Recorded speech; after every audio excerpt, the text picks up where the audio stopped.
सुप्रभात साथियों, नमस्कार, सत श्री अकाल, आदाब, जय हिंद। तो मेरे YouTube channel study with Sumit वाला पे आज आपका स्वागत है। आज हम लोग बहुत ही इंपॉर्टेंट टॉपिक को डिस्कस करने वाले हैं। हिस्ट्री का बहुत ही इंपॉर्टेंट टॉपिक है जिससे एग्जाम में हर कंपटीशन एग्जाम में इससे क्वेश्चन आते ही हैं। ठीक है, तो बहुत समय से हमको लोग बोल रहे थे कि इस टॉपिक पे वीडियो बनाइए, तो ये आप ही लोग का डिमांड है। चलिए, तो आज जो हम लोग पढ़ाने वाले हैं हिस्ट्री का टॉपिक है ना, एंशिएंट हिस्ट्री का, और मगध के बारे में हम लोग पढ़ेंगे। किसके बारे में? मगध के बारे में। चलिए देखते हैं मगध का उत्कर्ष कैसे हुआ, how the Magadha empire originated.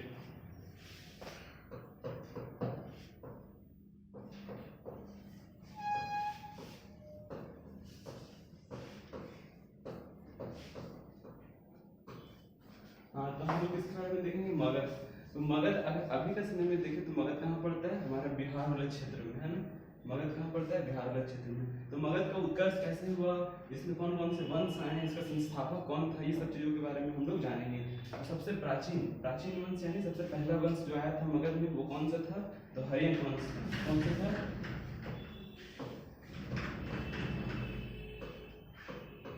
Haryanka वंश है। तो हम लोग हर्यक वंश में देखेंगे कौन कौन से राजा आए, है ना, इसका संस्थापक कौन था, इसमें क्या क्या हुआ।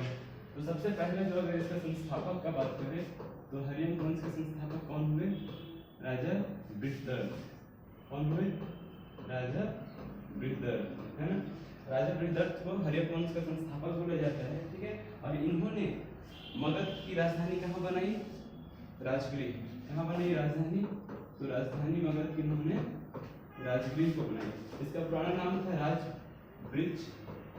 ठीक है, और नया नाम इसी का क्या पड़ा? राजगृह। ठीक है, तो मगध की राजधानी कहाँ बनाई इन्होंने? राजगृह बनाई। इसका पुराना नाम क्या था? राजब्रिज। ठीक है, तो अब इसके बाद देखेंगे इनके जो उत्तराधिकारी हुए, उत्तराधिकारी बोले तो इनके बाद जो आए, है ना, इनका पुत्र होगा ऑब्वियसली। तो कौन हुए? वो बिंबिसार हुए। कौन हुए? बिंबिसार। और वास्तविक संस्थापक अगर आपको ऐसा क्वेश्चन पूछे कि मगध का वास्तविक संस्थापक कौन था, तो हम लोग क्या बोलेंगे? हर्यक वंश का वास्तविक संस्थापक बिंबिसार को बोला जाता है। ठीक है, और सबसे प्राचीन संस्थापक बोले तो बृहद्रथ को बोला जाएगा। अगर क्वेश्चन ऐसा आया आपका कि बताइए हर्यक वंश का वास्तविक संस्थापक कौन रहा, तो हम लोग क्या उत्तर देंगे? बोलिए। बिंबिसार। Very good. और ये मोस्ट इंपॉर्टेंट क्वेश्चन है, VVI एग्जाम में पूछ जाने वाला 100% गारंटेड। इसको गांठ बांध दीजिए, ये आपके एग्जाम में आने ही वाला है, चाहे UPSC हो, BPSC हो, स्टेट PCS हो, सभी एग्जाम इसमें आते हैं। ठीक है, तो ये मैं जो आपको कंटेंट दे रहा हूँ ना, एकदम क्रिस्टल एंड क्लियर है, सारे प्रीवियस ईयर से छटा हुआ है एकदम। आप लोग सुनते रहिए, आपको 100% ही काम आएगा। तो बिंबिसार के बारे में हम लोग चलिए देखते हैं कि बिंबिसार आए क्या क्या किए, है ना। बृहद्रथ के बाद कौन आए? उनके पुत्र बिंबिसार, है ना। बिंबिसार के बारे में हम जानेंगे कि कब गद्दी पे बैठे, है ना, कौन से धर्म के अनुयायी थे। तो सबसे पहले गद्दी पे कब बैठे? बोलिए दोस्तों, कब बैठे थे? 544 BC। 544 BC। ठीक है, और ये किस धर्म का अनुयायी थे, किस धर्म का पालन करते थे? तो जैन धर्म का। बौद्ध धर्म का? Are you sure? Very good. ये मैं आप लोगों को चेक कर रहा था, आप लोगों को ध्यान में है कि नहीं, राइट। तो ये बौद्ध धर्म के अनुयायी थे। वेरी नाइस, सही आंसर है आपका।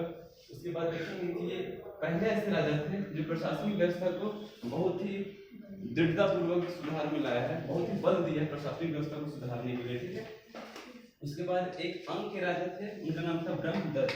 क्या नाम था? अंगराज। अंग एक राज्य था जहाँ के राजा कौन थे? ब्रह्मदत्त थे। तो इनको हरा कर इन्होंने क्या किया? अंग को मगध में मिला लिया। ठीक है, किसको हरा कर? ब्रह्मदत्त को हरा कर। चलिए, वेरी गुड। अंगराज को हराकर अंगराज को अपने में मिला लिया। कौन मिलाया? तो बिंबिसार। ठीक है, और राजगीर का जो निर्माण करवाया, इन्होंने राजधानी बनाया। ठीक है, उसके बाद कितने सालों तक ये शासन किए? तो 52 वर्षों तक। ठीक है, कितने वर्षों तक? 52 वर्षों तक। ये भी क्वेश्चन आता है कि बिंबिसार जो है कितने समय तक शासन किया है, तो आप लोग आंसर क्या दीजिएगा? 52 ईयर्स, 52 वर्ष। यहाँ तक क्लियर है? तो बिंबिसार से इतना ही क्वेश्चन बनता है। ठीक है, इतना आप लोगों को ध्यान में रखना है। हम लोग को सारा चीज लेते हुए नहीं चलना है, जो इम्पोर्टेंट है, जो एग्जाम पूछता है, एग्जाम का डिमांड जो है हम लोग उसी को देखेंगे, ठीक है। उसके बाद एक दो पॉइंट और है, जैसे इसमें आ जाएगा कि बिंबिसार जो है, गौतम बुद्ध जब बीमार पड़े थे, एक अवंती के राजा थे, वो जब बीमार पड़े थे तो ये अपने यहाँ से आजीवक को, वो क्या था, राजवैद्य था, उसका नाम क्या था, जीवक, तो जीवक को कहाँ भेजा था, गौतम बुद्ध के यहाँ, है ना। तो ये क्या था, राजवैद्य था। तो एक तरह से ये क्या था, तो गौतम बुद्ध के लिए या फिर अवंती के राजा के लिए क्या करता था, तो नहीं उन लोग का मतलब ध्यान रखता था, है ना, अच्छा संबंध था उन लोगों के साथ। तो कुछ भी हो, चाहे बीमार पड़ जाए, चाहे उनको कुछ सैनिक सहायता चाहिए, धन सहायता चाहिए, आर्थिक सहायता चाहिए, सब में मदद करता था, ठीक है। तो बिंबिसार उसके अच्छा राजा ही बोला जाता है। फिर इसका देखते हैं विवाह कि इसका जो विवाह है, इसका 3 शादी हुआ, आपको पता है, 3 शादी हुए हैं। इनकी कितनी पत्नी थी, 3 पत्नी थी, ठीक है। तो 3 शादी करने का क्या जरूरत पड़ा, एक काफी नहीं था, 3 शादी क्यों की, साम्राज्य विस्तार। तो पहले लोग इतने शादी इसलिए करते थे ताकि अपने साम्राज्य का विस्तार कर सके, है ना।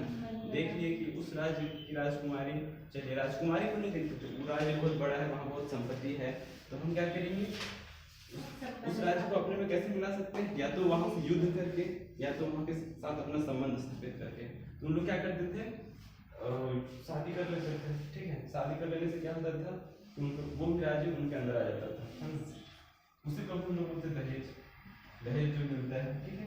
तो देखते हैं 3 विद्या कौन कौन हुई, ठीक है। एक थी महाकोशला, पहली कौन थी, महाकोशला, वेरी नाइस। ये कौन थी, तो ये प्रसेनजीत की बहन थी।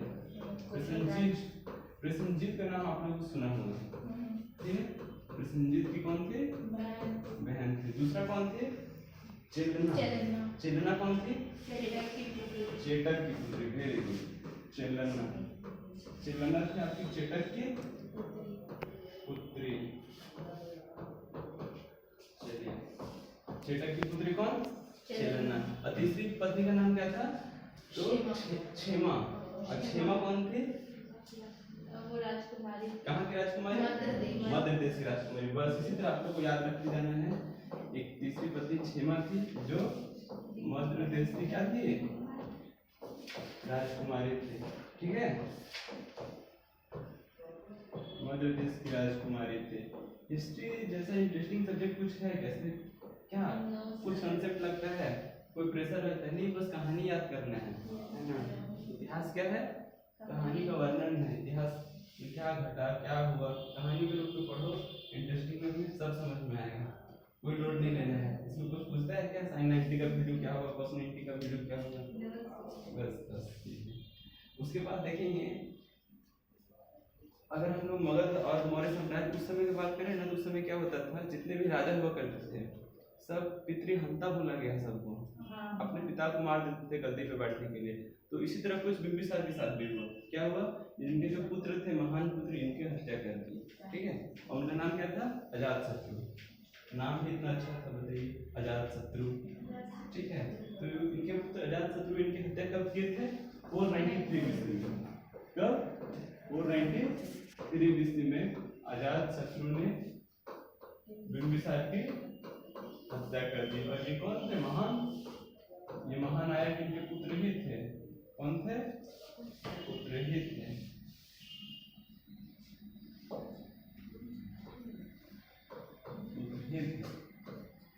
तो ऑब्वियसली हम लोग देख सकते हैं कि अगर हत्या क्यों किया होगा, गद्दी पे बैठने के लिए, राज सिंहासन पाने के लिए, ठीक है।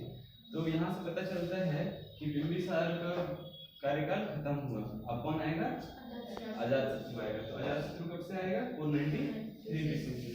चलिए देखते हैं अजातशत्रु कौन थे, इनके बारे में थोड़े जान लीजिए आप लोग।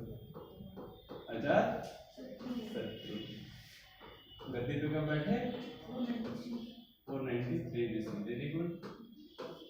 बस ये डेट है, आप लोग को याद रखते जाना है ना, क्योंकि इतिहास में जो है, कहानी जो है, घटना और डेट का सिलसिलावार है, ये सिलसिला याद रखिए तो सारा सिलसिला आप लोग को समझ में आएगा, ठीक है।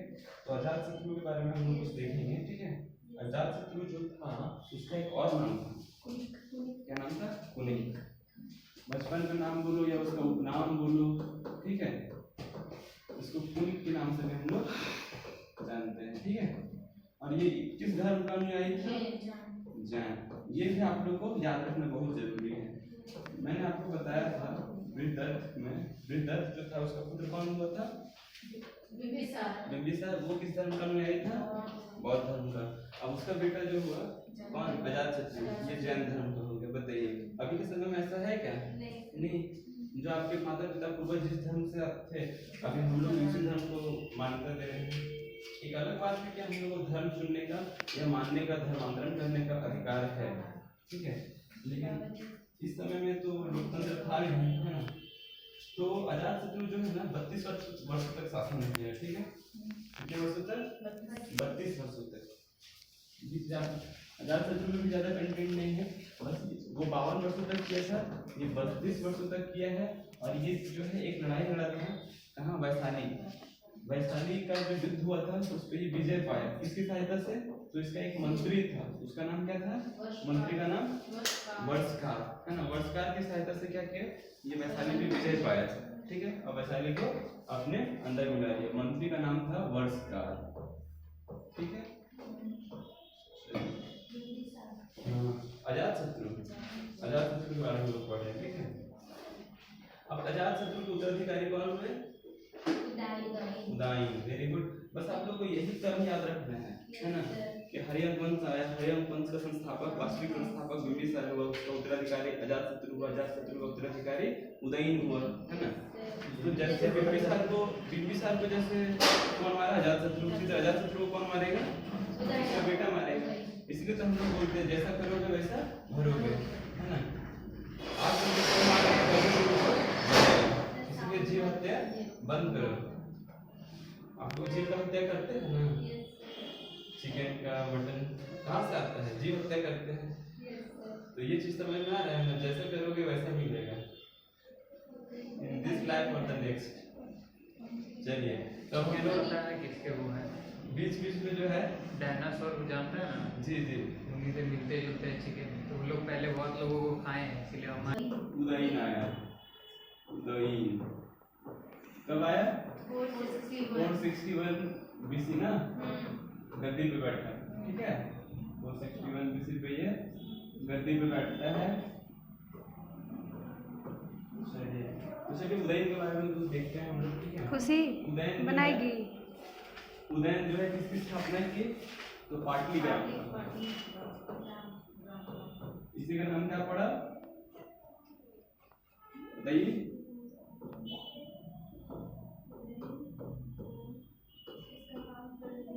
चलिए क्वेश्चन आप लोग सर्च करके रखिएगा, ठीक है। इसका आंसर आप लोगों को देना है। पाटलिग्राम का नया नाम क्या है? Very good. इतना समय क्यों लग रहा है? ठीक है। तो पाटलिग्राम जो है इसका नया नाम क्या है? पाटलिपुत्र, जिसको अब हम लोग क्या बोलते हैं? पटना। और ये किस धर्म का अनुयायी था? जैन धर्म का। और इसका पिता भी जैन धर्म से ही था। क्या नाम था इसके पिता का? अजातशत्रु। हम लोग इसी तरह याद करते जाना है, ठीक है। अब हम लोग देखेंगे कि हरियंक वंश में कहीं राजा हुए, है ना। अब अंतिम राजा देखते हैं हरियंक वंश का कौन हुआ। तो और हरियंक वंश का जो अंतिम राजा था वो कौन था? हरियंक वंश का जो है अंतिम राजा नागदशक हुआ। कौन हुआ? नागदशक।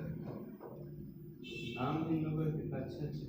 नागदशक, ठीक है। ये कौन था? तो उदयन का पुत्र था, ठीक है। उदयन का पुत्र था। सिलसिला देखिए, पिता पुत्र का चलते जा रहा था ना। हाँ, तो यहाँ से हरियंक वंश का क्या हुआ? अंत हुआ, ठीक है। नागदशक जो है अंतिम राजा था। तो अंत कैसे हुआ? किसी भी वंश का, साम्राज्य का अंत कैसे होता है? या तो उसके राजा वहां के खत्म हो जाते हैं, है ना। राजा उनका कुल खत्म हो जाता है, या तो दूसरा राज्य का लोग उस पर आक्रमण कर देते हैं, उसको अपने अंदर मिला लेता है, उस पर भारी पड़ जाता है, तब होता है। तो यहाँ पे शिशुनाग वंश के नागदशक जो थे, ठीक है, शिशुनाग वंश के अमात्य शिशुनाग, कौन? अमात्य शिशुनाग नागदशक को हरा दिया। हराने के बाद उसको वहां से हटा दिया और खुद गद्दी पे बैठ गया। तो अब कौन सा वंश की शुरुआत होने वाला है? शिशुनाग। ठीक है, चलिए देखते हैं शिशुनाग वंश के बारे में हम लोग। कौन सा वंश? शिशुनाग वंश। किसको हरा के आया? नागदशक। नागदशक कौन था? हर्यक वंश का अंतिम राजा। ठीक है, लास्ट रूलर था। तो इसके संस्थापक कौन हुए नागवंश के? बताइए। हाँ, इनका पूरा नाम क्या था? अमात्य ना, अमात्य शिशुनाग। एक तो शिशुनाग वंश कब से कब तक रहा, एक तो उसके संस्थापक कौन थे, ये सब क्वेश्चन बहुत ही इंपॉर्टेंट भी आता है। तो ये जो अमात्य शिशुनाग था वो गद्दी पे कौन बैठा? तो 412 ठीक है, याद रहेगा 412 BC। और अगर हम आपको पूछे कि बिंबिसार गद्दी पे कब बैठा था तो याद कीजिए 544 BC। उसके बाद अजातशत्रु कब बैठा तो 493 जब उसको मारा अपने पिता को, है ना। 554 में 544 में कौन आया? बिंबिसार। फिर 493 में कौन आया? अजातशत्रु। उसके बाद उसका बेटा कौन आया? उदयन। कब आया? 461। उसके बाद कौन आया? नागदशक आया। नागदशक को कौन मारा? अमात्य शिशुनाग। ये कब आया गद्दी पे? 412 BC में। ठीक है, अब देखेंगे अमात्य नाग जो है ना, अभी तक राजधानी कहाँ पे था? मगध का पाटलिपुत्र था। लेकिन ये साहब कुछ चेंजेस लाते हैं। क्या करेंगे? ये पाटलिपुत्र से शिफ्ट कर देंगे। कहाँ? वैशाली। क्या राजधानी? मगध की। ठीक है, मगध की राजधानी इन्होंने पाटलिपुत्र से वैशाली बना दी है। ठीक है, और इनके उत्तराधिकारी का नाम क्या था?